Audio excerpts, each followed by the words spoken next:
पहला प्रश्न है योग दर्शन के प्रतिपादक हैं। पहला ऑप्शन है पतंजलि, दूसरा है गौतम, तीसरा ऑप्शन है जैमिनी, चौथा ऑप्शन है शुक्राचार्य। योग दर्शन के प्रतिपादक कौन थे? सही उत्तर हो जाएगा पतंजलि थे। ठीक है, तो हम इसकी व्याख्या देख लेते हैं। योग दर्शन के प्रतिपादक पतंजलि थे। न्याय जो दर्शन था इसके प्रतिपादक गौतम थे और मीमांसा के प्रतिपादक जैमिनी थे। अद्वैतवाद के प्रतिपादक शंकराचार्य थे।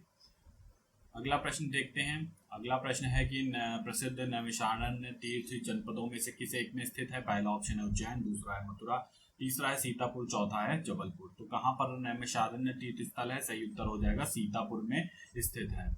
व्याख्या देख लेते हैं इसकी। प्रसिद्ध नैमिषारण्य तीर्थ स्थल उत्तर प्रदेश के सीतापुर जनपद में स्थित है। इस स्थान का वर्णन विष्णु पुराण में मिलता है, जिसके अनुसार इस स्थान पर महर्षि दधीचि का आश्रम था। यहीं पर महर्षि दधीचि ने राक्षसों के नाश हेतु देवताओं को अपनी अस्थियां दी थी। इस स्थान को चक्र तीर्थ भी कहते हैं, जिसका संबंध जो है भगवान विष्णु के सुदर्शन चक्र से भी है। अगला प्रश्न देखते हैं। निम्नलिखित में कौन बीजगणित के क्षेत्र में अपने योगदान के लिए विशेष रूप से जाना जाता है? पहला ऑप्शन आर्यभट्ट, दूसरा है ब्रह्मगुप्त, तीसरा है भास्कर, चौथा है उज्जैन। सही उत्तर क्या हो जाएगा? सही उत्तर हो जाएगा भास्कर को जो है वो बीजगणित के क्षेत्र में अपने योगदान के लिए जाना जाता है। चलिए व्याख्या देख लेते हैं। भास्कराचार्य का महत्वपूर्ण ग्रंथ था लीलावती। लीलावती बीजगणित पर आधारित है। भास्कराचार्य ने बीजगणित के साथ ही अंकगणित और ज्यामिति के क्षेत्र में भी अपना महत्वपूर्ण योगदान दिया था। अगला प्रश्न है कौटिल्य के प्रधानमंत्री थे। पहला ऑप्शन है आपका चंद्रगुप्त विक्रमादित्य। कौटिल्य प्रधानमंत्री थे, किसके थे? पहला ऑप्शन है चंद्रगुप्त विक्रमादित्य, दूसरा है अशोक के, तीसरा है चंद्रगुप्त मौर्य के, चौथा है राजा जनक के। तो किसके प्रधानमंत्री थे? सही उत्तर हो जाएगा चंद्रगुप्त मौर्य के प्रधानमंत्री थे। व्याख्या देख लेते हैं। मौर्य वंश के संस्थापक चंद्रगुप्त मौर्य के गुरु एवं प्रधानमंत्री आचार्य कौटिल्य थे। इनके अन्य नाम जो थे वो विष्णुगुप्त भी थे और चाणक्य भी था। इन्होंने अर्थशास्त्र नामक पुस्तक की रचना की। चंद्रगुप्त मौर्य ने अपने गुरु विष्णुगुप्त अथवा चाणक्य की सहायता से नंद वंश के अंतिम शासक को हराकर मौर्य साम्राज्य की स्थापना की थी। अगला प्रश्न है कि निम्नलिखित में से कौन सा स्थल पार्श्वनाथ के संबंध होने के कारण जैन सिद्ध क्षेत्र माना जाता है? पहला ऑप्शन है कि चंपा, दूसरा है पावा, तीसरा सम्मेद शिखर, चौथा ऑप्शन है उज्जैन। सही उत्तर इसका क्या हो जाएगा? सम्मेद शिखर को जो है वो माना जाता है पार्श्वनाथ के संबंध होने के कारण। व्याख्या देख लेते हैं। पारसनाथ की पहाड़ी पर स्थित सम्मेद शिखर जैनियों के लिए अत्यंत पूज्य है। इस पहाड़ी का नाम जैनियों के 23वें तीर्थंकर पार्श्वनाथ के नाम पर पड़ा। इसी स्थान पर जैन धर्म के 23वें तीर्थंकर पार्श्वनाथ ने कठोर तपस्या की थी। इन्होंने तपस्या के 84वें दिन जो है इनको कैवल्य की प्राप्ति हुई। ऐसा माना जाता है कि इस पहाड़ी पर जैन धर्म के 24 तीर्थंकरों में से 21 ने यहीं पर निर्वाण प्राप्त किया था। अगला प्रश्न है बुद्ध का जन्म हुआ था। पहला ऑप्शन है वैशाली में, दूसरा है लुम्बिनी में, तीसरा है कपिलवस्तु में, चौथा है पाटलिपुत्र में। सही उत्तर क्या हो जाएगा? लुम्बिनी में हुआ था बुद्ध का जन्म। व्याख्या देख लेते हैं। बौद्ध धर्म के प्रवर्तक बुद्ध या सिद्धार्थ का जन्म कपिलवस्तु के लुम्बिनी नामक ग्राम में शाक्य क्षत्रिय कुल में 1563 ईसा पूर्व में हुआ था। आज इसको रिम्मनदेई के नाम से भी जाना जाता है। कपिलवस्तु शाक्य गणराज की राजधानी थी। इनके पिता जो थे शुद्धोधन जो थे वो शाक्य गणराज के मुखिया थे। अगला प्रश्न है जजिया किसके शासनकाल में पुनः चलाया गया था? पहला ऑप्शन अकबर, दूसरा ऑप्शन औरंगजेब, तीसरा जहांगीर, चौथा है हुमायूं। तो जो जजिया था वो किसके काल में पुनः चलाया गया था? सही उत्तर हो जाएगा औरंगजेब के काल में चलाया गया था। व्याख्या देख लेते हैं। भारत में जजिया कर सर्वप्रथम 1712 ईस्वी मोहम्मद बिन कासिम के ने सिंध प्रांत में लगाया था, जिसे लूले, लंगड़े, अंधे, ब्राह्मण आदि से मुक्त थे इसमें। लेकिन फिरोज शाह तुगलक ने ब्राह्मणों पर भी इसको लागू कर दिया था। अकबर पहला ऐसा शासक था जिसने 1564 ईस्वी में जजिया कर को समाप्त कर दिया, परंतु 1679 ईस्वी में औरंगजेब ने पुनः इसको लागू कर दिया तथा मोहम्मद शाह जो कि 1719 से 1748 के समय गद्दी पर था के समय इसे वसूलना बंद कर दिया गया था। अगला प्रश्न देखते हैं। भारत में चिश्तिया सूफी मत को स्थापित किया था। पहला ऑप्शन है ख्वाजा बदरुद्दीन ने, दूसरा ऑप्शन है ख्वाजा मोइनुद्दीन ने, तीसरा ऑप्शन है शेख अहमद सरहिंदी ने, चौथा ऑप्शन है शेख बहाउद्दीन जकारिया ने। सही उत्तर क्या हो जाएगा? ख्वाजा मोइनुद्दीन ने जो है वो चिश्तिया सूफी मत को स्थापित किया था। शेख ख्वाजा मोइनुद्दीन चिश्ती ने चिश्तिया सूफी मत को स्थापित किया। ये मोहम्मद गौरी के समय 1192 ईस्वी में भारत में आए और अजमेर में अपने खानका की स्थापना की। इस संप्रदाय के अन्य महत्वपूर्ण संत जो थे वो हजरत निजामुद्दीन औलिया थे, जिन्हें भारत में सूफी मत के प्रचार में महत्वपूर्ण भूमिका का निर्वाह किया। अगला प्रश्न देख लेते हैं। अगला प्रश्न है दिल्ली का प्रथम मुस्लिम शासक कौन था? पहला ऑप्शन है कुतुबुद्दीन ऐबक, दूसरा है इल्तुतमिश, तीसरा ऑप्शन है रजिया, चौथा ऑप्शन है बलबन। सही उत्तर क्या हो जाएगा? कुतुबुद्दीन ऐबक जो था ये भारत का प्रथम मुस्लिम शासक माना जाता है। व्याख्या देख लेते हैं। कुतुबुद्दीन ऐबक दिल्ली का प्रथम मुस्लिम शासक था। मोहम्मद गौरी का चूंकि अपना कोई पुत्र नहीं था, इसलिए लाहौर की जनता ने मोहम्मद गौरी को प्रतिनिधि के रूप में कुतुबुद्दीन ऐबक को सन 1206 ईस्वी में राज्याभिषेक करवाया। प्रारंभ में ऐबक ने इंद्रप्रस्थ को अपना सैनिक मुख्यालय बनाया, फिर यलदौज का सामना करने के लिए इसने लाहौर को अपनी राजधानी बनाया। ऐबक को उसकी उदारता एवं दानी प्रकृति के कारण लाखबख्श यानी लाखों को दान देने वाले भी कहा जाता था। अपने शासन के 4 वर्ष बाद उसने 1210 ईस्वी में लाहौर में पोलो खेलते समय घोड़े से गिरने के कारण ऐबक की मृत्यु हो गई। अगला प्रश्न देख लेते हैं। दिल्ली की कोतुल इस्लाम मस्जिद के प्रांगण में प्रसिद्ध लाहौर स्तंभ किसकी स्मृति में है? पहला है अशोक, दूसरा ऑप्शन है चंद्र, तीसरा है हर्ष, चौथा है अनंगपाल। सही उत्तर क्या हो जाएगा? सही उत्तर हो जाएगा चंद्र के। तो महरौली का जो लौह स्तंभ है कोतुल इस्लाम मस्जिद के प्रांगण में स्थित है। इस लौह स्तंभ पर राजा चंद्र की उपलब्धि।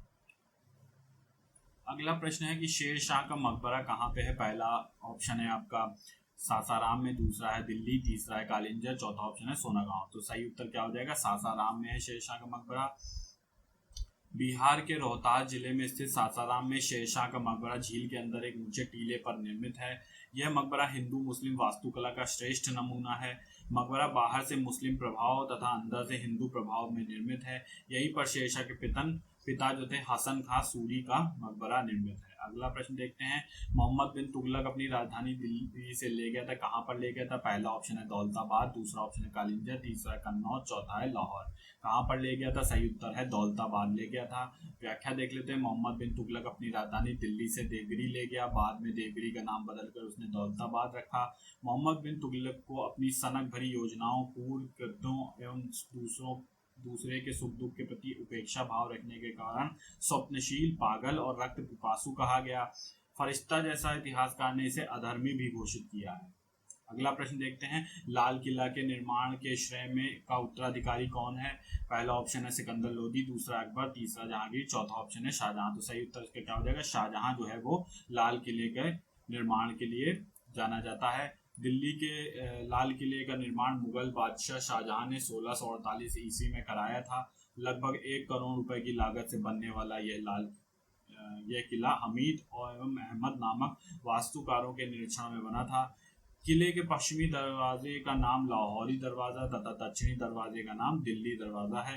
यह किला 3100 फुट लंबा और 1650 फुट चौड़ा है। अगला प्रश्न देखते हैं। अगला प्रश्न है 21 जनवरी को जन्म दिवस मनाया जाता है, किसका मनाया जाता है? पहला ऑप्शन है गुरु गोविंद सिंह का, दूसरा है सुभाष चंद्र बोस का, तीसरा है देवेंद्रनाथ टैगोर, चौथा ऑप्शन है चंद्रशेखर आजाद का। सही उत्तर इसमें क्या हो जाएगा? गुरु गोविंद सिंह का जो है वो 21 जनवरी को जन्म दिवस मनाया जाता है। गुरु गोविंद सिंह का जन्म 21 जनवरी को मनाया जाता है। गुरु गोविंद सिंह का जन्म 21 जनवरी 1675 ईस्वी को हुआ था। सिख गुरुओं में सर्वाधिक महत्वपूर्ण गुरु गोविंद थे। गुरु गोविंद ने पाहुल प्रणाली का आरंभ किया। इस प्रणाली में दीक्षित होने वाले व्यक्ति खालसा कहा गया। खालसा पंथ की स्थापना गुरु गोविंद सिंह ने की थी। इनके द्वारा ही नाम के अंत में सिंह शब्द का प्रयोग किया गया। अगला प्रश्न देखते हैं। तैमूर ने किसके शासनकाल में भारत पर आक्रमण किया था? पहला ऑप्शन है अलाउद्दीन खिलजी के, दूसरा ऑप्शन है बहलोल लोदी के, तीसरा है फिरोज तुगलक के, चौथा है मोहम्मद बिन तुगलक के। इसका देखिए जो है कोई भी सही उत्तर नहीं है, सभी विकल्प जो हैं इसमें गलत हैं। ठीक है, सभी विकल्प गलत हैं। इसकी व्याख्या देख लेते हैं। क्योंकि तैमूर ने 1398 ईस्वी में दिल्ली पर आक्रमण किया। उस समय दिल्ली में तुगलक वंशी शासक नसीरुद्दीन मोहम्मद था, ठीक है, जो कि 1394 से 1412 ईस्वी में था, गद्दी पर बैठा। उपरोक्त दिए गए विकल्प का कार्यकाल इस प्रकार है, तो नसीरुद्दीन मोहम्मद नहीं दिया गया है। अन्य का देख लेते हैं। अलाउद्दीन खिलजी का कार्यकाल देख सकते हैं 1296 ईस्वी से 1316 ईस्वी है। बहलोल लोदी का कार्यकाल 1451 ईस्वी से 1479 ईस्वी है। फिरोज तुगलक का 1351 से 1388 ईस्वी और मोहम्मद बिन तुगलक का कार्यकाल 1325 से 1351 ईस्वी के बीच है। अगला प्रश्न है कि अमीर खुसरो ने किसके विकास में अग्रगामी भूमिका निभाई? सही पहला ऑप्शन है आपका ब्रजभाषा में, दूसरा अवधी के में, तीसरा है खड़ी बोली के लिए और चौथा है भोजपुरी के लिए। तो किसके लिए महत्वपूर्ण भूमिका निभाई थी? सही उत्तर हो जाएगा खड़ी बोली के विकास के लिए अमीर खुसरो ने अपनी महत्वपूर्ण भूमिका निभाई। व्याख्या देखते हैं। अमीर खुसरो का जन्म जो था 1253 ईस्वी में पटियाली एटा में हुआ था। यह फारसी भाषा के महान कवि एवं इतिहासकार थे। इन्हें तूतीय हिंद या भारतीय तोता के उपनाम से भी जाना जाता है। अमीर खुसरो ने खड़ी बोली के विकास में अग्रणी भूमिका निभाई थी। अगला प्रश्न देखते हैं।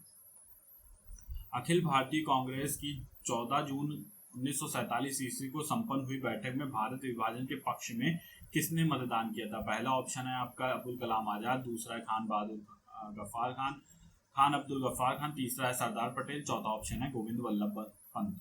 सही उत्तर क्या हो जाएगा? खान अब्दुल गफ्फार खान ने जो है वो विपक्ष में मतदान किया था।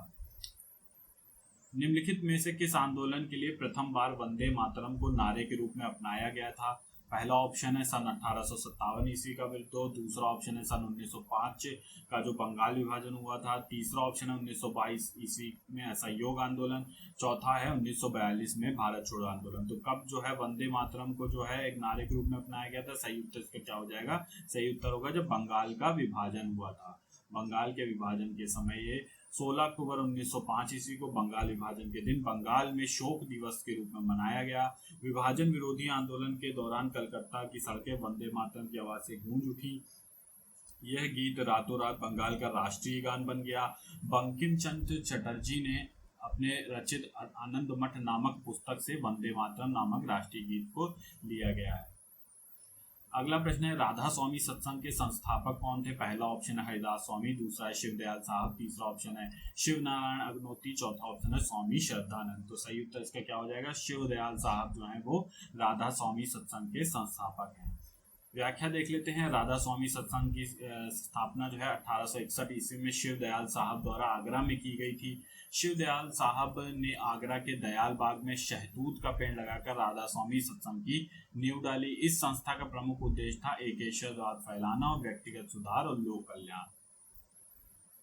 अगला प्रश्न देखते हैं। अगला प्रश्न है कि भारतीय राष्ट्रीय कांग्रेस का सर्वप्रथम मुस्लिम अध्यक्ष निम्न में से कौन चुना गया? पहला ऑप्शन है बदरुद्दीन तैयब जी, दूसरा है अब्दुल कलाम आजाद, तीसरा है रफी अहमद किदवई और चौथा ऑप्शन है एम ए अंसारी। सही उत्तर इसका क्या हो जाएगा? बदरुद्दीन तैयब को जो है वो प्रथम मुस्लिम अध्यक्ष कांग्रेस का चुना गया था। भारतीय राष्ट्रीय कांग्रेस के सर्वप्रथम मुस्लिम अध्यक्ष बदरुद्दीन तैयब थे। इन्होंने सन 1887 ईस्वी में आयोजित अखिल भारतीय कांग्रेस अधिवेशन की अध्यक्षता की। कांग्रेस के अन्य मुस्लिम अध्यक्ष जो थे उनमें रहीमुद्दौला सयानी थे, नवाब सैयद मोहम्मद बहादुर थे, हसन इमाम थे, हकीम अजमल खान थे, मौलाना मोहम्मद अली थे और doctor M A Ansari. Maulana Abul Kalam Azad 2 बार कांग्रेस के अध्यक्ष बने। इन्होंने दिल्ली और रामगढ़ में 1923 और 1940 में कांग्रेस की अध्यक्षता की थी। अगला प्रश्न देखते हैं। कांग्रेस पतन के लिए लड़खड़ा रही है, मेरी सबसे बड़ी अभिलाषा यह है कि जब तक मैं भारत में रहूं कांग्रेस की शांतिपूर्ण समाप्ति में सहयोग करना है। किसने कहा था ये? पहला ऑप्शन है लॉर्ड जॉर्ज हैमिल्टन ने, दूसरा ऑप्शन है लॉर्ड कर्जन ने, तीसरा ऑप्शन है लॉर्ड डफरिन ने, चौथा है लॉर्ड मिंटो ने। सही उत्तर इसका हो जाएगा लॉर्ड कर्जन ने ऐसा कहा था। उपरोक्त कथन जो है ये लॉर्ड कर्जन ने 1890 ईस्वी में विदेश सचिव को कहा था। भारत में वायसराय के रूप में कर्जन का कार्यकाल काफी उथल पुथल भरा रहा था। कर्जन ने जनमानस की आकांक्षाओं का पूर्ण रूप से अवहेलना करते हुए भारत में ब्रिटिश हुकूमत को पत्थर की चट्टान पर खड़ा करने का प्रयत्न किया। कर्जन ने भारत विरोधी कार्यों में सर्वाधिक महत्वपूर्ण कार्य 1905 ईस्वी में बंगाल का विभाजन था।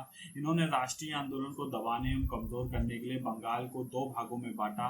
कर्जन का विभाजन जो था वो फूट डालो और राजकरो की नीति पर आधारित था। कर्जन के भारत विरोधी कार्यों का ही परिणाम था कि भारतीय जनता उग्र होकर राष्ट्रीय आंदोलन पर उतर आई थी। अगला प्रश्न है। निम्नलिखित में से महात्मा गांधी का कौन सा संघर्ष जो है औद्योगिक श्रमिकों के से संबंधित है? पहला ऑप्शन है चंपारण का सत्याग्रह, दूसरा ऑप्शन है अहमदाबाद संघर्ष, तीसरा ऑप्शन है खेड़ा का संघर्ष, चौथा है उपरोक्त में से कोई नहीं। सही उत्तर उसका हो जाएगा अहमदाबाद का जो संघर्ष है ये औद्योगिक श्रमिकों से संबंधित है महात्मा गांधी का। अंग्रेजी शासन के दौरान भारत के आर्थिक दोहन के विचार का प्रतिपादन किसने किया था? पहला ऑप्शन है दादा भाई नौरोजी, दूसरा ऑप्शन है एम एन राय, तीसरा ऑप्शन है जयप्रकाश नारायण, चौथा ऑप्शन है राम मनोहर लोहिया। सही उत्तर इसका क्या हो जाएगा? सही उत्तर इसका हो जाएगा दादा भाई नौरोजी जो थे ये आर्थिक दोहन का विचार देने वाले प्रथम व्यक्ति थे। अगला प्रश्न देखते हैं, निम्नलिखित का सही क्रम नीचे दिए गए कूट से ज्ञात करना है। पहला ऑप्शन है सी राजगोपालाचारी वेवेल योजना, तीसरा है माउंटबेटन योजना, चौथा है कैबिनेट मिशन योजना। तो सही क्रम बताना है। सही क्रम क्या होगा? ये जिस क्रम में दिया गया है ये क्रम सही है। आप देखेंगे सबसे पहले राजगोपालाचारी योजना आई, फिर वेवेल प्लान आया, फिर माउंटबेटन योजना आई, फिर कैबिनेट मिशन योजना आई। सही उत्तर आपका ये हो जाएगा। व्याख्या देखते हैं। घोषणाओं का क्रम इस प्रकार है। जो सी राजगोपालाचारी योजना आई थी 1944 में आई थी, जो वेवेल योजना आई थी 1945 में, कैबिनेट मिशन योजना 1946 में और माउंटबेटन योजना 1947 में आई थी। अगला प्रश्न है, निम्नलिखित में किसने असहयोग आंदोलन के दौरान विदेशी कपड़ों को जलाया जाना एक निष्ठुर बर्बादी बताया था? पहला ऑप्शन है रविंद्रनाथ टैगोर, दूसरा है मोहम्मद अली, तीसरा है लॉर्ड रीडिंग, चौथा है मोतीलाल नेहरू।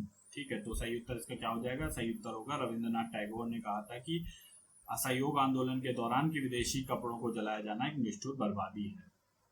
काफी संख्या में लोग अमृतसर के जलियांवाला बाग में 13 अप्रैल 1919 को एकत्र हुए थे किसकी गिरफ्तारी के विरोध में? पहला ऑप्शन है स्वामी श्रद्धानंद और मजहरुल हक, दूसरा ऑप्शन है मदन मोहन मालवीय और मोहम्मद अली जिन्ना, तीसरा ऑप्शन है महात्मा गांधी और अब्दुल कलाम आजाद, चौथा ऑप्शन है आपका डॉक्टर सैयफुद्दीन किचलू और डॉक्टर सतपाल। किसके लिए हुए थे इकट्ठा? स्वामी श्रद्धानंद और मजहरुल हक के लिए जो है इनकी गिरफ्तारी के विरोध में इकट्ठा हुए थे जलियांवाला बाग में। अगला प्रश्न है कि किस भारतीय क्रांतिकारी ने सुभाष चंद्र बोस को इंडियन नेशनल आर्मी के गठन के सक्रिय सहयोग दिया था? पहला ऑप्शन है बटुकेश्वर दत्त, दूसरा है रासबिहारी बोस, तीसरा है रामप्रसाद बिस्मिल, चौथा है सूर्यसेन। तो किसने दिया था सहयोग? सही उत्तर हो जाएगा रासबिहारी बोस ने दिया था सहयोग। अगला प्रश्न है, देव समाज के संस्थापक निम्न में से कौन था? पहला ऑप्शन है वल्लभ भाई पटेल, दूसरा ऑप्शन है दादा भाई नौरोजी, तीसरा है शिव नारायण अग्निहोत्री, चौथा है रामकृष्ण परमहंस। सही उत्तर होगा आपका शिव नारायण अग्निहोत्री जो थे वो आपके देव समाज के संस्थापक थे। देव समाज की स्थापना जो है शिव नारायण अग्निहोत्री ने लाहौर में सन 1887 ईस्वी में की गई। इस समाज के उपदेश थे देव शास्त्र नामक पुस्तक में संकलित हैं। इनके अनुयायी गुरु की पूजा किया करते थे। अगला प्रश्न है, निम्न में से किस आंदोलन में सरदार वल्लभ भाई पटेल ने मुख्य भूमिका निभाई? पहला ऑप्शन है बिजौली आंदोलन, दूसरा है दांडी मार्च, तीसरा है अहमदाबाद में कपड़ा मिल श्रमिकों की हड़ताल, चौथा ऑप्शन है बारडोली सत्याग्रह। सही उत्तर इसका हो जाएगा बारडोली के सत्याग्रह में जो है वो सरदार वल्लभ भाई पटेल ने महत्वपूर्ण भूमिका निभाई थी। व्याख्या देख लेते हैं। सूरत गुजरात के बारडोली तालुके में किसानों ने 1928 ईस्वी में लगान ना अदा करने का आंदोलन किया। बारडोली के किसानों को ने जनवरी 1928 में सरदार वल्लभ भाई पटेल को इस आंदोलन का नेतृत्व प्रदान करने के लिए आमंत्रित किया। 4 फरवरी 1928 को पटेल बारडोली आए। उन्होंने सरकार की बढ़ी हुई लगान के विरोध में पत्र लिखकर निष्पक्ष जांच कराने की मांग की। स्थानीय सरकार द्वारा जांच में देरी किए जाने पर पटेल ने लगान न देने का आंदोलन संगठित किया। पटेल जिन्होंने खेड़ा सत्याग्रह, नागपुर झंडा सत्याग्रह, बालसाड़ सत्याग्रह और में काफी प्रसिद्धि प्राप्त की थी। बारडोली में ही यहाँ की औरतों ने पटेल को सरदार की उपाधि भी दी थी। अगला प्रश्न है कि नमक सत्याग्रह के समय जब गांधी जी कैद कर लिए गए उस समय किसने आंदोलन को नेता के रूप में उनका स्थान लिया था? पहला ऑप्शन है जवाहरलाल नेहरू, दूसरा है सरदार पटेल, तीसरा है अब्दुल कलाम आजाद, चौथा है अब्बास तैयब जी। तो किसने नेतृत्व प्रदान किया था? सही उत्तर हो जाएगा अब्बास तैयब जी ने नेतृत्व प्रदान किया। व्याख्या देख लेते हैं। नमक सत्याग्रह में गांधी जी के साथ साथ जवाहरलाल नेहरू, सरदार पटेल, अब्दुल कलाम आजाद आदि को गिरफ्तार कर लिया गया। अब्बास तैयब जी ने आंदोलन के नेता के रूप में गांधी जी का स्थान लिया था। अगला प्रश्न देखते हैं। भारतीय इतिहास में 6 अप्रैल 1930 की जो तिथि है वो जानी जाती है किस लिए? पहला है महात्मा गांधी द्वारा दांडी मार्च हेतु, दूसरा है प्रथम गोलमेज सम्मेलन हेतु, तीसरा है गांधी इरविन समझौते हेतु, चौथा है जलियांवाला हत्याकांड हेतु। सही उत्तर इसका क्या हो जाएगा? महात्मा गांधी द्वारा दांडी मार्च के लिए जानी जाती है 6 अप्रैल 1930 की तिथि। अगला प्रश्न है कि गांधी जी ने किसने सावधान किया था कि वे मुस्लिम धार्मिक नेता और उनके अनुयायियों को कट्टरपन को प्रोत्साहित ना करें? पहला ऑप्शन आगा खान, दूसरा अजमल खान, तीसरा हसन इमाम, चौथा है मोहम्मद अली जिन्ना। तो किसने जो है कहा था गांधी जी को? अजमल खान ने जो है यहाँ पर प्रेरित किया था मुस्लिम धार्मिक नेता और उनके अनुयायियों के कट्टरपन को प्रोत्साहित ना करने के लिए गांधी जी को सावधान किया था। हकीम अजमल खान ने सन 1920 में गांधी जी से मुस्लिम कट्टरपंथ को प्रोत्साहित न करने का अनुरोध किया था। 1921 में अहमदाबाद में हुई कांग्रेस के अधिवेशन की अध्यक्षता हकीम अजमल खान ने की थी। ये कार्यकारी अध्यक्ष थे क्योंकि चिदंबरम दास जी अध्यक्ष के रूप में निर्वाचित हुए थे, जो जेल में उस वक्त बंद थे। अगला प्रश्न है कि दक्षिण अफ्रीका में रहने की अवधि महात्मा गांधी ने निम्न में से जिस पत्रिका का प्रकाशन किया उसका नाम क्या था। तो जब दक्षिण अफ्रीका में थे महात्मा गांधी तो कौन सी पत्रिका प्रकाशित की। पहला ऑप्शन है नवजीवन, दूसरा है इंडिया गजट, तीसरा अफ्रीकन, चौथा है इंडियन ओपिनियन। सही उत्तर क्या हो जाएगा, इंडियन ओपिनियन की जो है इन्होंने पत्रिका का प्रकाशन किया था दक्षिण अफ्रीका के प्रवास के दौरान। अगला प्रश्न है कि निम्न में से कौन सा वृक्ष जो है सभी सामाजिक वानिकी में लोकप्रिय था। अब एक पारिस्थितिकी आतंकवादी माना जाता है। पहला ऑप्शन है बबूल, दूसरा है मलतास, तीसरा है नीम, चौथा है यूकेलिप्टस। सही उत्तर इसका क्या हो जाएगा, यूकेलिप्टस का सही उत्तर होगा। अगला प्रश्न है भारत में निम्नलिखित में से कौन सी जनजाति प्रोटो ऑस्ट्रेलियाइड प्रजाति से संबंधित है। पहला ऑप्शन है इरूला, दूसरा है खासी, तीसरा है संथाल, चौथा है थारू। सही उत्तर इसका क्या हो जाएगा, सही उत्तर हो जाएगा संथाल जो है वो प्रोटो ऑस्ट्रेलियाइड प्रजाति से संबंधित है। प्रोटो ऑस्ट्रेलियाइड या पूर्व द्रविड़ प्रजाति भारतीय जनजाति में सम्मिश्रित हो गई है। इस प्रजाति से संबंधित जनजाति संथाल, भील, कोल, चंचू और मलायन, उरांव, मुंडा आदि हैं। अगला प्रश्न है कि निम्न में से किस राज्य की सीमा बांग्लादेश से नहीं मिलती है। पहला ऑप्शन है मेघालय, दूसरा है त्रिपुरा, तीसरा है मणिपुर, चौथा है मिजोरम। सही उत्तर क्या हो जाएगा, मणिपुर की जो है सीमा नहीं मिलती है। अगला प्रश्न देखते हैं कथन और कारण से संबंधित है। कथन है कि नगरीकरण औद्योगिकरण का अनुसरण करता है। कारण यह है कि विकासशील देशों में नगरीकरण स्वयं में एक आंदोलन है। सही उत्तर इसका क्या हो जाएगा, तो देखेंगे आप दोनों ही सही हैं, कथन भी सही है, कारण भी सही है, और कारण जो है कथन की सही पुष्टि भी कर रहा है। अगला प्रश्न देखते हैं कथन और कारण से संबंधित है। कथन है कि भारत में नगरीकरण एवं औद्योगिकरण के वृद्धि के साथ साथ अपराधों में वृद्धि हुई है। कारण यह है कि औद्योगिक नगरीय व्यवस्था परिवार एवं सांस्कृतिक अव्यवस्था का कारण है। सही उत्तर इसका क्या हो जाएगा, आप देखेंगे तो कथन सही है, नगरीकरण औद्योगिकरण के साथ ही अपराध भी बढ़ते हैं। औद्योगिक नगरीय व्यवस्था परिवार और सांस्कृतिक अव्यवस्था का कारण है, ये भी बात सही है, तो कारण सही है, कथन की सही पुष्टि भी कर। अगला प्रश्न है निम्नलिखित में से कौन सा कथन सही है। पहला ऑप्शन है जलवाष्प निचले वायुमंडल की अति परवर्ती गैस है। दूसरा ऑप्शन है अधिकतम तापमान की मेखला विषुवत रेखा के सहारे पाई जाती है। तीसरा ऑप्शन है शीत कटिबंध उभय गोलार्धों ध्रुवीय गोलवृत्त एवं ध्रुवों के बीच उपस्थित है। चौथा है कि जेट वायु धाराएं अत्यधिक ऊंचाई की हवाएं हैं जो धरातलीय मौसमी दशाओं को प्रभावित करती हैं। सही उत्तर इसका क्या हो जाएगा, अधिकतम तापमान की मेखला विषुवत रेखा के सहारे पाई जाती है।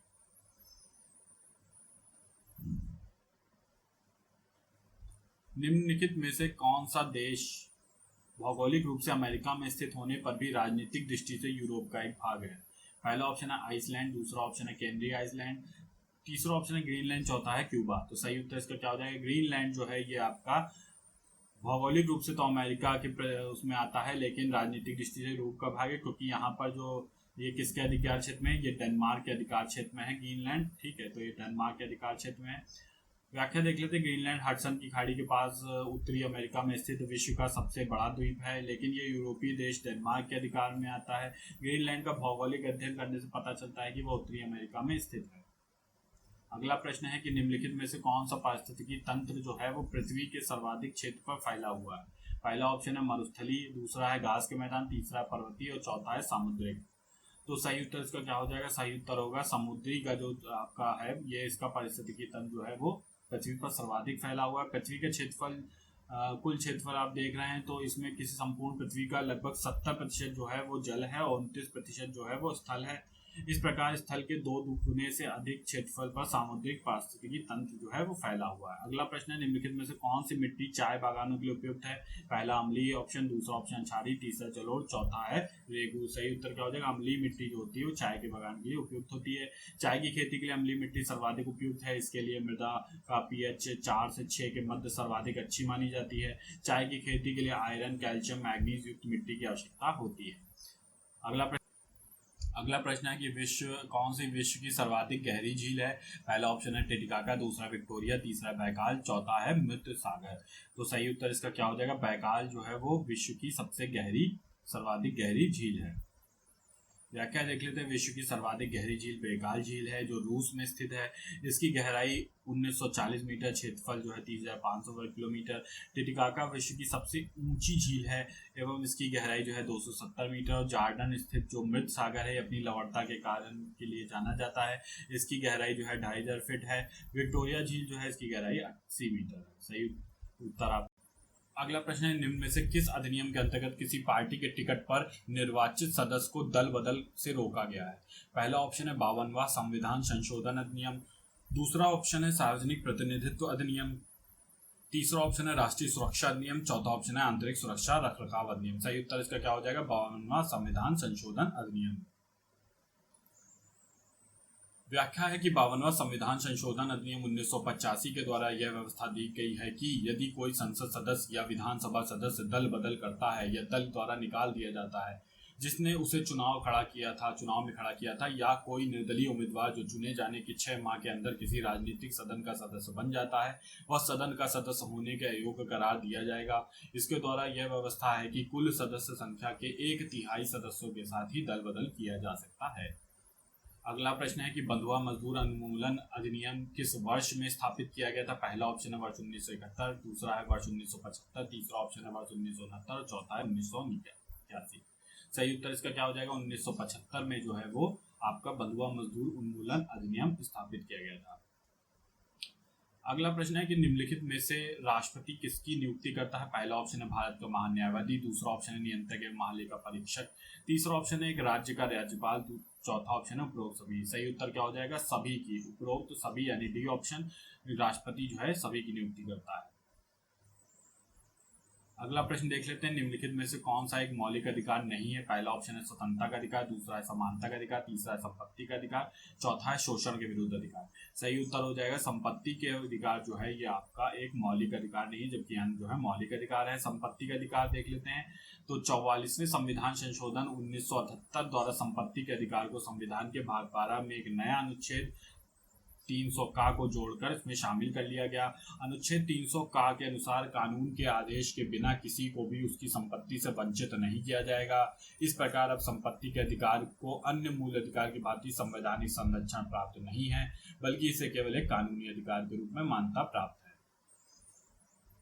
अगला प्रश्न है कि भारत का संविधान पूर्ण रूप से तैयार हुआ था? पहला ऑप्शन है 26 जनवरी 1950, दूसरा ऑप्शन है 26 नवंबर 1949, तीसरा ऑप्शन है 11 फरवरी 1948, चौथा है उपरोक्त में से कोई नहीं। सही उत्तर इसका हो जाएगा 26 जनवरी 1949 को जो था वो भारत का संविधान पूर्ण रूप से तैयार हो गया था। भारत का संविधान का निर्माण कैबिनेट मिशन के प्रावधानों के अनुसार गठित एक संविधान सभा द्वारा किया गया। संविधान सभा की पहली बैठक 9 दिसंबर 1946 को डॉक्टर सच्चिदानंद सिन्हा की अध्यक्षता में संपन्न हुई।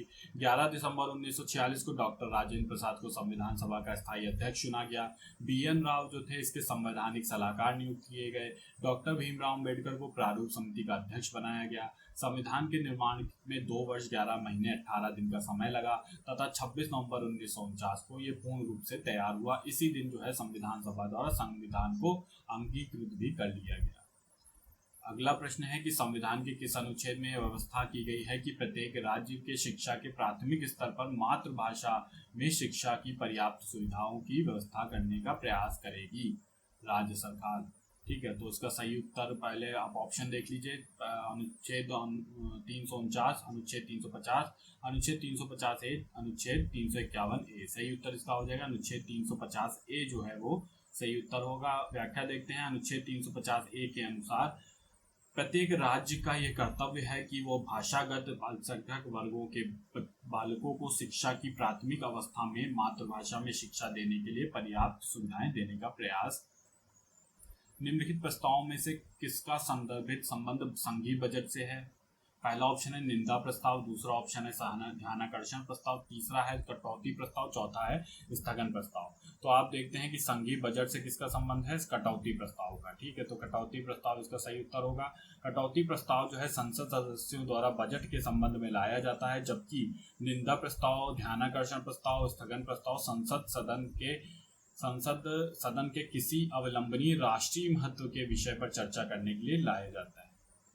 अगला है गिल्ट एज्ड बाजार किससे संबंधित है? पहला ऑप्शन है कटे फटे पुराने करेंसी के नोट, दूसरा ऑप्शन है सोना चांदी सर्राफा, तीसरा है सरकारी प्रतिभूतियां और चौथा ऑप्शन है निगम ऋण पत्र। तो सही उत्तर क्या हो जाएगा? सरकारी प्रतिभूतियों से संबंधित है गिल्ट एज्ड बाजार। गिल्ड एज बाजार जो है सरकारी प्रतिभूतियों से संबंधित है। इसमें रिजर्व बैंक के माध्यम से सरकारी और अर्ध सरकारी प्रतिभूतियों का क्रय विक्रय किया जाता है। चूंकि इन प्रतिभूतियों का मूल्य स्थिर रहता है, अतः इसी कारण बैंक एवं अन्य वित्तीय संस्थाएं इन प्रतिभूतियों के लिए विशेष आकर्षण रखती हैं। अगला प्रश्न जो देख लेते हैं, सरकार ने बीमा व्यवसाय के नियम के लिए गठन किया है। पहला ऑप्शन है सेबी को, दूसरा है रिजर्व बैंक को, तीसरा ऑप्शन है इंश्योरेंस नियामक एवं विकास प्राधिकरण को, चौथा है साधारण बीमा निगम को। सही उत्तर क्या हो जाएगा? बीमा व्यवसाय के लिए कौन सा है? बीमा व्यवसाय के लिए इंश्योरेंस नियामक विकास प्राधिकरण है, जिसे हम इल्डा भी कहते हैं। अगला प्रश्न है कि शब्द बुल और बियर किस व्यापार के क्षेत्र से जुड़े हैं? पहला ऑप्शन है विदेशी व्यापार, दूसरा है बैंकिंग, तीसरा है शेयर बाजार, चौथा है वस्तु निर्माण। सही उत्तर क्या हो जाएगा? बुल और बियर जो होते हैं शेयर बाजार से संबंधित होते हैं।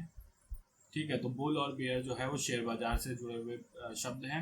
स्टॉक एक्सचेंज के शब्द हैं। ये जो व्यक्ति स्टॉक की कीमतें बढ़ाना चाहते हैं उनको बुल्स कहते हैं, और जो व्यक्ति स्टॉक की कीमतें गिराने की आशा करके किसी वस्तु को उसके भविष्य में देने का वायदा करके बेचता है वो कहलाता है बियर्स।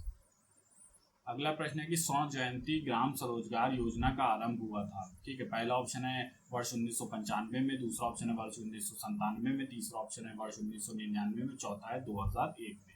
सही उत्तर इसका हो जाएगा वर्ष 1999 में स्वर्ण ग्राम जयंती ग्राम स्वरोजगार योजना का आरंभ हुआ। अगला प्रश्न है कि टेलीविजन के दूरस्थ नियंत्रण में किस प्रकार की प्रकाश तरंगों का उपयोग होता है? पहला ऑप्शन है दृश्य प्रकाश, दूसरा है अवरक्त तरंग, तीसरा एक्स किरण, चौथा है गामा किरण। सही उत्तर इसका क्या हो जाएगा? अवरक्त तरंग का जो है वो प्रयोग होता है टेलीविजन के दूरस्थ नियंत्रण में प्रकाश तरंगों के उपयोग में। अगला प्रश्न है कि ध्वनि तरंगे हैं। पहला है निर्वात में चल सकती हैं, दूसरा ऑप्शन है कि केवल ठोस माध्यम में चल सकती हैं, तीसरा है कि केवल गैस में चल सकती हैं, चौथा है कि ठोस तथा गैस दोनों में माध्यम में चल सकती हैं। सही उत्तर क्या हो जाएगा? ध्वनि तरंगे जो हैं ये ठोस तथा गैस दोनों ही माध्यमों में चल सकती हैं। अगला प्रश्न है कि विद्युत उपकरणों में अर्थ का उपयोग होता है, तो अर्थ किस मामले में यूज होता है? पहला ऑप्शन है कि खर्च को कम करने के लिए, दूसरा है योग क्योंकि उपकरण में 3 फेज में काम करते हैं, तीसरा ऑप्शन है सुरक्षा के लिए, चौथा ऑप्शन है फ्यूज के रूप में। सही उत्तर क्या हो जाएगा इसका? सुरक्षा के लिए जो है वो विद्युत उपकरणों में अर्थ का प्रयोग करते हैं। जल के अंदर वायु का बुलबुला व्यवहार करता है, किस प्रकार का व्यवहार करता है? पहला ऑप्शन है द्विफेसी लेंस जैसा, तीसरा ऑप्शन है अभिसारी लेंस जैसा, तीसरा ऑप्शन है अपसारी लेंस जैसा, चौथा ऑप्शन है शंक्वाकार लेंस जैसा। सही उत्तर क्या हो जाएगा? अपसारी लेंस की भांति जो है वो आपका जो जल के अंदर वायु का बुलबुला है वो कार्य करता है। जल के अंदर वायु का बुलबुला अपसारी यानी कि अवतल लेंस जैसा व्यवहार करता है। ये प्रकाश किरणों को उसके फोकस की ओर नहीं मोड़ता है। अगला प्रश्न है कि धब्बा रहित लोहा बनाने में लोहे के साथ प्रयुक्त होने वाली महत्वपूर्ण धातु कौन सी है? पहला ऑप्शन है एल्युमिनियम, दूसरा है क्रोमियम, तीसरा है टिन, चौथा है कार्बन। सही उत्तर क्या हो जाएगा? क्रोमियम जो है ये आपका लोहे को धब्बा रहित लोहा बनाने में प्रयुक्त होती है। निम्नलिखित में से कौन सा धातु चुंबक द्वारा आकर्षित नहीं होती है? पहला ऑप्शन लोहा, दूसरा निकेल, तीसरा कोबाल्ट, चौथा एल्युमिनियम। सही उत्तर क्या हो जाएगा? एल्युमिनियम जो है वो चुंबक द्वारा आकर्षित नहीं होती। अगला प्रश्न है केसर होता है सूखा मिश्रण।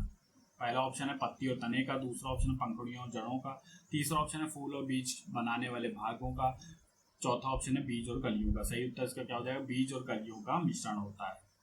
अगला प्रश्न है निम्न रेशियों में से कौन पौधे के तने का उत्पाद नहीं है? पहला ऑप्शन है सन, दूसरा पटसन, तीसरा जूट, चौथा है कपास। सही उत्तर क्या हो जाएगा? कपास जो है इसका सही उत्तर होगा। अगला प्रश्न है कि इनमें से कौन कोलाइड नहीं है? पहला ऑप्शन है दूध, दूसरा है खून, तीसरा है आइसक्रीम, चौथा है शहद। सही उत्तर क्या हो जाएगा? आइसक्रीम जो है ये कोलाइड नहीं है। आइसक्रीम कोलाइड नहीं है जिसमें जेलेटिन का प्रयोग किया जाता है। दूध, खून और शहद ये कोलाइड है। अगला प्रश्न देखते हैं क्या है? निम्नलिखित में से कौन बारूदी सुरंगों का पता लगाने के लिए उपयोगी होते हैं? पहला ऑप्शन है मधुमक्खी, दूसरा बर्ड, तीसरा तितली, चौथा है पतंगा। सही उत्तर हो जाएगा मधुमक्खी का उपयोग होता है। बारूदी सुरंग का पता लगाने में मधुमक्खी का प्रयोग किया जाता है। अमेरिका और रूस में इस कार्य के लिए मधुमक्खियों को प्रशिक्षित भी किया जा रहा है। मधुमक्खियों के प्रशिक्षण के लिए करने वाले वैज्ञानिकों का मानना है कि मधुमक्खियों की सूंघने की क्षमता कुत्तों से भी अधिक होती है।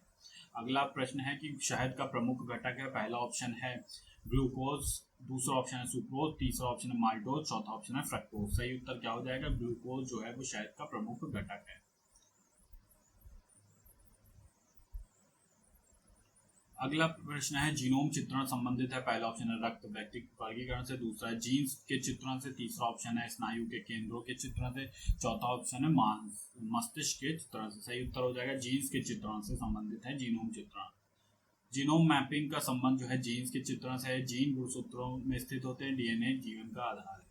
अगला प्रश्न है कि कंप्यूटर की आईसी चिप प्राय बनाए जाते हैं। पहला ऑप्शन है पर्ण से, दूसरा क्रोमियम, तीसरा सिलिकॉन से, चौथा ऑप्शन है स्वर्ण से। सही उत्तर क्या हो जाएगा? सिलिकॉन से बनाई जाती है कंप्यूटर की आईसी चिप। अगला प्रश्न है कि भारत में अणु बम के विकास से संबंधित है। पहला ऑप्शन है एपीजे अब्दुल कलाम, दूसरा है होमी जहांगीर बाबा, तीसरा राजा मन्ना, चौथा ऑप्शन है कस्तूरी रंगन। सही उत्तर हो जाएगा होमी जहांगीर बाबा जो है वो संबंधित है। अगला प्रश्न है लेजर बीम का उपयोग होता है। पहला ऑप्शन है कैंसर चिकित्सा में, दूसरा हृदय की चिकित्सा में, तीसरा ऑप्शन है आंख की चिकित्सा में, चौथा ऑप्शन है गुर्दे की चिकित्सा में। सही उत्तर हो जाएगा आंख की चिकित्सा में इस्तेमाल होता है। अगला प्रश्न देखते हैं निम्नलिखित में से कौन सा ओजोन परत के रिक्तीकरण के लिए उत्तरदायी नहीं है। पहला ऑप्शन है प्रशीतकों के प्रयुक्त होने वाला CFC12, दूसरा ऑप्शन है विलायक के रूप में प्रयुक्त मेथिल क्लोरोफॉर्म, तीसरा ऑप्शन है अग्निशमन में प्रयुक्त होने वाला हेलॉन, और चौथा ऑप्शन है नाइट्रस ऑक्साइड। सही उत्तर क्या हो जाएगा? नाइट्रस ऑक्साइड उत्तरदायी नहीं है, जबकि अन्य जो है वो उत्तरदायी है ओजोन के डिप्लीशन के कारण के लिए। ओजोन परत के रिक्तीकरण के लिए क्लोरोफ्लोरोकार्बन, प्रशीतक, मेथिल क्लोरोफॉर्म, विलायक, हेलोन 1211 अग्निशमन उत्तरदायी है। समताप मंडल में 12 से 35 किलोमीटर के बीच ओजोन गैस की परत पाई जाती है। ओजोन की यह परत सूर्य के किरणों से विकिरित घातक पराबैंगनी किरणों को पृथ्वी पर आने से रोकती है। क्लोरीन एक अणु ओजोन के अनेक अणुओं को विनाश करने में सक्षम होता है। ओजोन क्षेत्र का पता जो था सर्वप्रथम 1985 ईस्वी में अंटार्कटिका के ऊपर फार्मन द्वारा लगाया गया था। अब यहाँ पर जो प्रश्न शुरू हो रहे हैं ये रीजनिंग के हैं। यहाँ पर हम सिर्फ उत्तर बताएंगे, आप प्रश्न को बाद में हल कर लीजिएगा। 5 किताब ABCD और E एक मेज पर रखी हैं। यदि D B के दाहिने तरफ है और E के बाईं ओर है तो A C तथा B, A जो है वो C तथा B के मध्य में है तो मध्य में किताब होगी। पहला ऑप्शन है B, दूसरा ऑप्शन है D, तीसरा ऑप्शन C, चौथा ऑप्शन है A। सही उत्तर क्या हो जाएगा? A। ठीक है। अगला प्रश्न है कि रीजनिंग में शब्द में से पहले, दूसरे, चौथे, पांचवें, छठे अक्षरों में से एक नया शब्द बनाएं तो नए शब्द का प्रथम और अंतिम अक्षर निम्न में से इंगित करें। सही उत्तर इसका हो जाएगा A। अगला है निम्नलिखित श्रृंखला दी गई है, उसमें बताना है XY लुप्त है, XY क्या होगा? तो सही उत्तर इसका हो जाएगा D। ठीक है, 15 और 7। अगला प्रश्न है निम्नलिखित अंकों को लेकर इसमें कितने 2 अंकों वाले संयोजन बन सकते हैं? संयोजन बन सकते हैं जिनमें से प्रत्येक 8 का अंक शामिल हो। सही उत्तर जो है इसमें है 11। अगला प्रश्न मैथ का है कि 2 रेलगाड़ियों जो है वो नई दिल्ली से चलती हैं। एक रेलगाड़ी पश्चिम की ओर जाती है, दूसरी उत्तर की ओर। पहली रेलगाड़ी की चाल दूसरी रेलगाड़ी की चाल से 5 किलोमीटर प्रति घंटा अधिक है। 2 घंटे बाद उनके बीच की दूरी 50 किलोमीटर। दूसरी रेलगाड़ी की औसत चाल क्या है? सही उत्तर इसका हो जाएगा 15 किलोमीटर प्रति घंटा। अगला प्रश्न है कि किसी मेज में 3 दरवाजे हैं, इनमें से एक दरवाजे में एक दराज में 2 सोने के सिक्के हैं और दूसरे दराज में 2 चांदी के सिक्के, तीसरे दराज में एक चांदी का सिक्का है और एक सोने का सिक्का है। एक दराज खींचकर उसमें से एक सिक्का निकाल लिया जाता है और पाया जाता है कि ये एक चांदी का सिक्का है। अब यदि इन 2 दराजों में से किसी एक को खींचकर यूं ही उसमें से एक सिक्का निकाल लिया जाए तो सोने के सिक्कों के पाने की प्रायिकता क्या होगी? प्रोबेबिलिटी बतानी है। सही उत्तर क्या हो जाएगा? सही उत्तर है इसका 62.5%। अगला प्रश्न है कि यदि 2 संख्याओं का गुणनफल 320 है, उनका संबंध 1:5 है, तब उनके वर्ग का अंतर क्या होगा? सही उत्तर हो जाएगा 1536। अगला प्रश्न है कि 110 मीटर लंबी एक रेलगाड़ी जो 54 किलोमीटर प्रति घंटे की गति से चल रही है 130 मीटर लंबे पुल को पार करने में कितने सेकंड लेगी?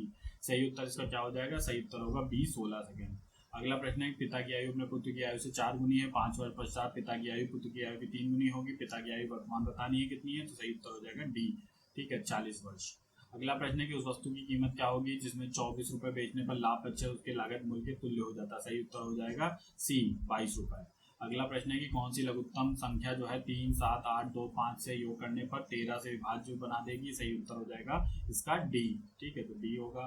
अगला प्रश्न है कि बांदा जनपद में पाठा क्षेत्र के मुख्य निवासी हैं। ठीक है, तो कौन जो है यहाँ के निवासी हैं? खरवार। ठीक है, तो बांदा जनपद में पाई जाने वाली प्रमुख जनजाति है खरवार, भूटिया, थारू और रागी। अगला प्रश्न है कि ग्रेनाइट पट्टियां तथा स्लेट बनाए जाते हैं। पहला ऑप्शन है ललितपुर, दूसरा झांसी, तीसरा चुनार, चौथा है चुर्क में। सही उत्तर हो जाएगा चुनार। ठीक है, तो ग्रेनाइट पट्टियां स्लेट बनाए जाते हैं चुनार में। अगला प्रश्न है सूची 1 को सूची 2 से मिलाना। सूची 1 में केंद्र है, सूची 2 में उद्योग हैं, तो बताना है कौन से केंद्र में कौन सा उद्योग है। पहला आप देखेंगे आंवला है, इसको मिलान करिए तो इसका सही उत्तर होगा आपका आंवला जो है ये उर्वरक के लिए है। फिर उसके बाद आपका आता है मोदी नगर। मोदी नगर में क्या होता है, ये आपके लिए प्रसिद्ध है रबर के लिए। फिर आता है आपका बाराबंकी, ये है आपके पॉलीफाइबर के लिए। और आता है कानपुर जो कि विस्फोटक के लिए। तो इसका सही उत्तर होगा बी 2 3 1 4। अगला प्रश्न है कि सुविख्यात ठुमरी गायिका गिरिजा देवी का संबंध है किस घराने से। पहला ऑप्शन है बनारस घराना, दूसरा है लखनऊ घराना, तीसरा जयपुर घराना, चौथा है उपरोक्त में से कोई नहीं। सही उत्तर इसका क्या हो जाएगा, बनारस घराने से इनका संबंध है। अगला प्रश्न है निम्नलिखित में से किस हिंदू त्योहार को थारू लोग शोक पर्व के रूप में मनाते हैं। तो थारू लोग जो है वो शोक पर्व के रूप में कौन सा त्योहार मनाते हैं। ठीक है, अगला प्रश्न देख लेते हैं निम्नलिखित में से किस हिंदू त्योहार को थारू लोग जो है वो शोक पर्व के रूप में मनाते हैं। ठीक है, तो शोक पर्व के रूप में मनाया जाता है। पहला ऑप्शन है दशहरा, दूसरा दिवाली, तीसरा है होली, चौथा है नागपंचमी। सही उत्तर क्या हो जाएगा, दीपावली को जो है थारू लोग शोक पर्व के रूप में मनाते हैं। थारू जनजाति दीपावली को शोक पर्व के रूप में मनाती है। थारू उत्तर प्रदेश की प्रमुख जनजाति है। जनजाति विशेष रूप से उत्तर प्रदेश के गोरखपुर जनपद में, बिहार के चंपारण जिले में पाई जाती है। अगला प्रश्न है उत्तर प्रदेश में इंदिरा गांधी नक्षत्रशाला अवस्थित है, कहाँ पे स्थित है। पहला ऑप्शन इलाहाबाद, दूसरा है लखनऊ, तीसरा है गोरखपुर, चौथा है ऑप्शन मथुरा। सही उत्तर हो जाएगा लखनऊ में स्थित है। अगला प्रश्न है कि निम्नलिखित में से कौन अनाज दानों का उत्पाद है। पहला ओटमील, दूसरा सेबू, तीसरा सोया फ्लोर, चौथा अरारोट। सही उत्तर क्या हो जाएगा, सोया फ्लोर। ठीक है, तो दोस्तों ये 2002 के प्रश्नों की